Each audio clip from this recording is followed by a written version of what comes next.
جہاں تک ایصال ثواب کا تعلق ہے، اس میں ہمارے ہاں ذرا کافی مختلف آراء موجود ہیں۔ مجھے اس رائے سے اتفاق ہے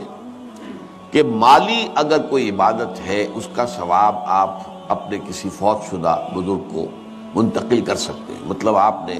کسی بیوہ کی کوئی مدد کی ہے، کسی یتیم کی کوئی مدد کی ہے، کسی دینی کام میں پیسہ لگایا ہے، کوئی صدقہ جاریہ شروع کیا ہے خدمت خلق کے لیے وغیرہ وغیرہ،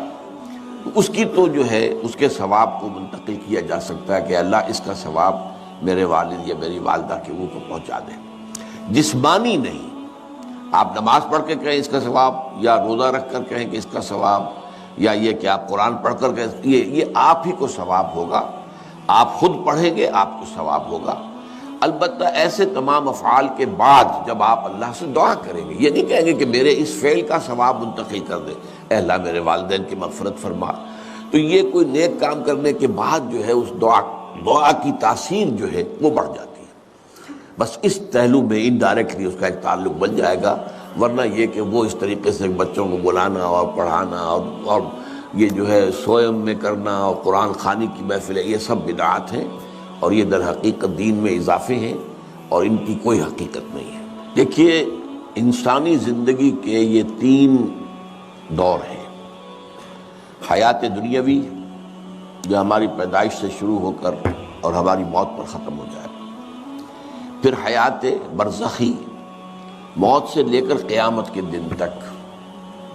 اور پھر حیات اخروی ہے قیامت میں ریزوریکشن کے بعد سے وہ زندگی جو ہے جو جنت یا دوزخ کی ہے۔ اس میں ان دونوں زندگیوں کے بارے میں تفصیل سے کوئی بات کرنا بالکل غلط ہے اور اس سے فتنے پیدا ہوتے ہیں۔ ظاہر بات ہے کہ قبر، جسم تو قبر میں رہتا ہے، اس میں تو کوئی شک ہی نہیں ہے۔ روح کہاں جاتی ہے؟ کیا وہ بھی قبر ہی میں رہتی ہے یا کہیں اور چلی جاتی ہے؟ قرآن مجید میں سجین اور اعلیٰ علیین کا ذکر موجود ہے، لیکن یہ تمام چیزیں متشابہات میں سے ہیں۔ یہ تمام چیزیں قرآن مجید میں سورہ آل عمران کے شروع میں بیان کیا گیا ہے کہ ہم نے یہ کتاب اتاری ہے، اس میں کچھ آیات محکمات ہیں، کچھ متشابہات ہیں۔ وہ متشابہات کا ایگزیکٹ مفہوم جاننا اس وقت ہمارے لیے ممکن نہیں ہے۔ یہ تو جب اس عالم میں ہم پہنچیں گے تو معلوم ہوگا کہ ہاں یہ بات تھی کہ جو قرآن مجید میں اس طور سے کہی گئی تھی۔ لیکن یہ کہ اس وقت جو ہے جتنا کچھ ہمیں حدیث صحیح میں مل جائے یا قرآن میں مل جائے، اس عالم برزخ میں بھی یہ تو ہوتا ہے کہ جو نیک لوگ ہیں انہیں کچھ نہ کچھ جو ہے اثرات اچھے ان پر پڑتے رہتے ہیں، ان کی ارواح پر کہہ لیجئے، اور کچھ جو برے ہیں ان کے اوپر جو آخری انجام ہونا ہے اس کی کچھ ریفلیکشن ہوتی رہتی ہے، جس کو حدیث میں کہا گیا ہے کہ ہر قبر جو ہے وہ یا تو جنت کے باغیچوں میں سے ایک باغیچہ ہے یا دوزخ کے گڑھوں میں سے ایک گڑھا ہے،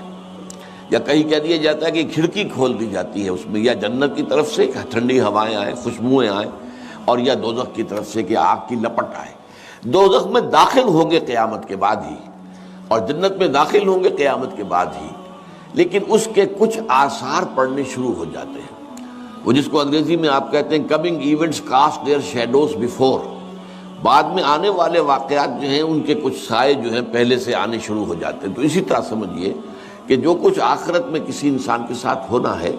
اس کا ایک عکس جو ہے وہ عالم برزخ میں شروع ہو جاتا ہے۔ اسی لیے قرآن مجید میں یہ بھی آیا ہے کہ یہ جو آل فرعون تھے یہ صبح و شام جہنم پر پیش کیے جاتے ہیں، اور قیامت کے دن پھر کہہ دیا جائے گا ادخلوا آل فرعون النار، ان کو داخل کر دو آگ کے اندر۔ تو یہ اس حد تک، باقی یہ ہے کہ تفصیل میں جانا، ہاں ایک رائے ہے، یہ شاہ ولی اللہ دہلوی رحمۃ اللہ علیہ کی ہے، اگر ان کی رائے نہ ہوتی تو میں اسے بیان بھی نہ کرتا، لیکن یہ کہ وہ ایک بہت بڑے محدث اور بہت مفکر اور دین کے فلسفے سے بہت بڑے واقف انسان تھے۔ انہوں نے کہا کہ جو اولیاء اللہ ہوتے ہیں، اللہ کے نیک بندے، اللہ کے بندے، ان کے انتقال کے بعد ان کی روحوں کو بھی اللہ فرشتوں کے طبقہ اسفل میں شامل کر دیتا ہے۔ یہ فرشتے ہیں نا، اس وقت بھی موجود ہیں۔ ابھی شاید اگلے ہی جمعے میں وہ حدیث جو ہے اس کا بیان آئے گا کہ جب بھی کسی گھر میں، اللہ کے گھر میں کچھ لوگ اس لیے جمع ہوں کہ اللہ کی کتاب پڑھیں اور سمجھیں اور سمجھائیں، تو ان کے اوپر فرشتے گھیرا ان کا ڈال لیتے ہیں، اور ان پر اللہ کی طرف سے سکینت نازل ہوتی ہے اور رحمت نازل ہوتی ہے، اور اللہ ان کا ذکر کرتا ہے فرشتوں کے پاس، دیکھو میرے بندے، تم کہتے تھے یہ فساد مچائے گا، دیکھو یہ بھی تو ہے نا جو میرے کلام کو پڑھنے کے لیے میرے گھر میں جمع ہیں۔ تو فرشتے ہیں موجود، ہم میں سے ہر ایک کے ساتھ 2 فرشتے موجود ہیں۔ تو یہ فرشتہ اسفل ہے، سب سے نیچے، جو دنیا کے کاروبار کو چلانے میں اللہ تعالیٰ کے سول سرونٹس ہیں۔ پھر اس سے اوپر کے فرشتے ہیں، اس سے اور اوپر کے فرشتے ہیں، پھر مقربین ہیں جو اللہ تعالیٰ کے قریب ترین فرشتے ہیں۔ لیکن یہ کہ ملائکہ کے طبقہ اسفل میں شامل کر لیتے ہیں تاکہ جو کام اللہ تعالیٰ ملائکہ سے لیتا ہے وہ ان سے بھی لینے شروع کر دیتا ہے۔ لیکن ہمیں یہ اجازت نہیں ہے کہ ہم فرشتوں کو پکار کر کہیں کہ اے فرشتے، اے جبریل، اے میکائیل، یا فلاں، اے منکر، جو یا میرے جو ہے کرامن کاتبین، میرا یہ کام کر دو۔ نہیں، یہ شرک ہو جائے گا۔